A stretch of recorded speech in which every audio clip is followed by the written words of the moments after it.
కాంగ్రెస్ పార్టీతో దేశానికి ఒరిగిందేమీ లేదని ఒక్క కర్ణాటక ఎన్నికలో గెలిచి బీజేపీ పని అయిపోయిందని మాట్లాడటం కరెక్ట్ కాదని బీజేపీ రాష్ట్ర నాయకులు అదిల్లా రవీందర్ అన్నారు.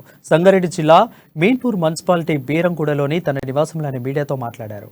వచ్చే ఎన్నికల్లో దేశమంతా గెలిచి బీజేపీ సత్తా చాటుతామని అన్నారు. ప్రధాని మోదీ సిద్ధాంతాలు అభివృద్ధికి ఆకర్షితులై ప్రజలు బీజేపీకి పట్టం కడుతున్నారని అన్నారు. తెలంగాణలోనూ బీజేపీ అధికారంలోకి వస్తుందని ధీమా వ్యక్తం చేశారు. కాంగ్రెస్ పార్టీ అనేక రాష్ట్రాల్లో బీజేపీ 18 రాష్ట్రాల్లో అధికారంలో ఉంది.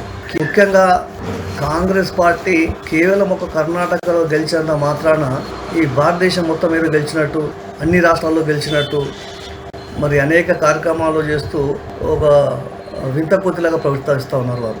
అదే కాకుండా బీజేపీ నాయకులు కొంతమంది బీజేపీలకు రావాలని చెప్పేసి రేవంత్ రెడ్డి గారు ఆహ్వానించడం, సోషల్ మీడియాలో లేనిపోని చెప్పడం, ఈ విధంగా కాంగ్రెస్ పార్టీ అనేక రాష్ట్రాల్లో బీజేపీ 18 రాష్ట్రాల్లో అధికారంలో ఉంది. కేవలం ఒక కర్ణాటకలో ప్రభుత్వం తప్పిదాలు కావచ్చు, లేకుంటే ఇంకేమైనా కావచ్చు, ప్రజల ఆలోచన విధానం ప్రభుత్వం మార్పిడి కావచ్చు, ఈ విధంగా ఒక కర్ణాటకలో ఏదైనా జరగవచ్చు. దానితో కూడా బీజేపీ ఖచ్చితంగా జరిగిన పొరపాట్లు సరిదిద్దుకొని అదొక గుణపాఠంగా భావించి ముందుకెళ్తారు. అంత మాత్రాన ఒక కర్ణాటక గెలిచినంత మాత్రాన ఏదో అయిపోయింది, ఏదో చేసింది, ఏమైంది, ఏం కాలేదు. దేశంలో ఇప్పుడు సర్వేలు చేస్తే కూడా మళ్ళీ మోడీ ప్రధానమంత్రిగా ప్రజలంతా అంగీకరిస్తున్నారు. తెలంగాణ రాష్ట్రంలో కూడా కాంగ్రెస్ ఆశలు ఆవిరిగాక